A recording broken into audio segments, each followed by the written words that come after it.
Here we go. And look, man, first of all, so for the Ross fans, and even though I even said, yo, he makes good music, the beats and everything, y'all still, you a hater. You hating. You niggas don't know how feminine y'all sound. You a hater. You know what I'm saying? Like y'all is the most simplistic mindset y'all have when you can't diagnose the fact someone has a different opinion and just agree to disagree or debate them. No, you that's the lazy thing to say. I ain't hating on shit. You know, he rich and you not. That's why you know you're a fucking simpleton, and that's what it is. Now maybe you should support him since that's your boy, since you're his defense attorney, and go listen to his bullshit ass album because it didn't do anything. 30,000 strong bought this new album. And at some point, like I said in that video, where's the substance? You know what I mean? What are you talking about? Like the music a lot of times is a reflection of what's going on currently in society. You listen to something from the 70s, it sounds like they're talking about events and things that was going on back then. You know what I mean? We in a pandemic. You know what I mean? America's in a crisis. We got a shortage going on. We got inflation. Gas prices is out the fucking wazoo. You know what I mean? People they taxing Uber. It's crazy out here. And you decide to put out an album called Richer Than I've Ever Been. I heard them doing an interview. They said, so what's this new project you got? It's just, I leveled up and now I'm more rich. It's like, what are you talking about? You ain't talking about nothing. And it's like at some point it gets old. You know what I mean? It just gets old. And people are like, all right, what else is new?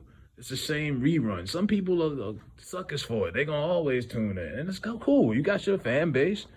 You know what I mean? They should support you. They didn't do it enough this time, obviously. But at some point, you got to reach the people. I was watching the DMX doc. I say it again. DMX went to his projects in Yonkers. He touched them. That DMX could touch the people. You know what I mean? Why you think people love J. Cole so much? They ride so hard for J. Cole and Kendrick because the people can relate to them. Ross ain't been able to really relate to the people and the people vice versa since like his first album, Port of Miami, classic. You know, the Everyday I'm Hustling, that was his first single. That was the shit.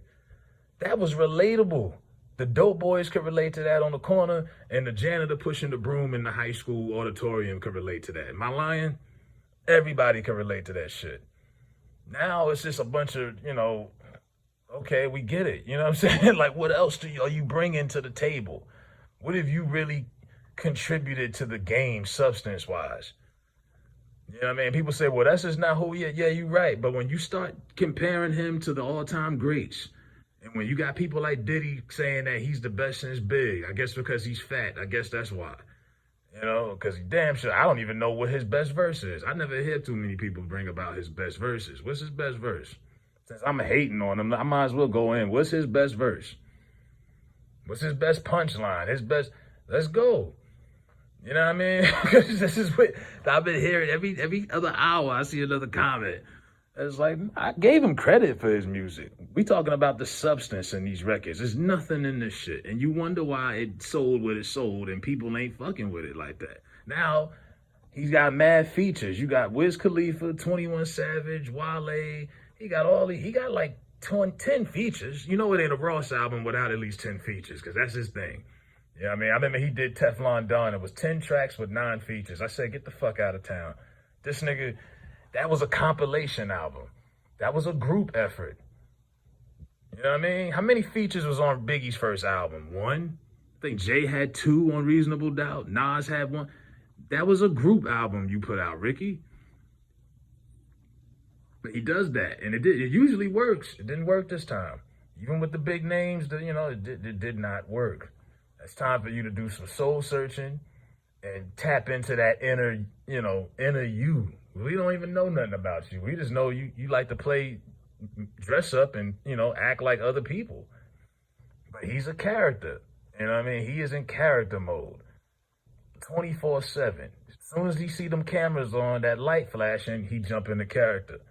You know what I mean? He probably don't even talk like that off camera. You know what I mean? This is all make-believe. I promise you. He puts on them shades, and that nigga just he in character mode. I know characters, bro. I'm a diehard wrestling fan. I grew up in going to Madison Square Garden, going to WWF house shows. I know characters when I see it. This guy is one of them, you know. But hey, do your thing, man. You know what I mean? And the philosophy just changes. Because remember a couple years ago, he was shouting out pairs and shit. Now you Wingstop this, Wingstop that. Where's the consistency? But yeah, 30,000 Strong. It was still the #2 album. You know, give him that. You were #2, but you weren't #1. And you can't be talking. It's not that album sales mean a lot. It's 2021. We don't consume music like we did in 2005, obviously. But when you talking crazy, like he been on every podcast promoting this album. He's been everywhere. They playing the single in one of these football commercials, I think for CBS. They're playing his new single in the background. So the promo is there. Don't get it twisted and say, well, I didn't know about it. You got to be under a rock or you just don't care because he's everywhere promoting this shit. I think he was on Good Morning America. You know what I mean? So it's just the interest is not there. And I believe it's because of the lack of substance and the way you came about with he really, for shock value, he probably should have kept the original album cover too with the whole grandma thing going on. I think some people probably would have kind of made people a little bit more interested just looking at that goofy shit. But when he did the same old regular shit with him staring at random objects, looking all serious, you know, the famous Instagram side shot, niggas was like, nah, nigga. Oh, shit. But yeah, I'm out of here, man. Whoever got a problem with it, fuck it.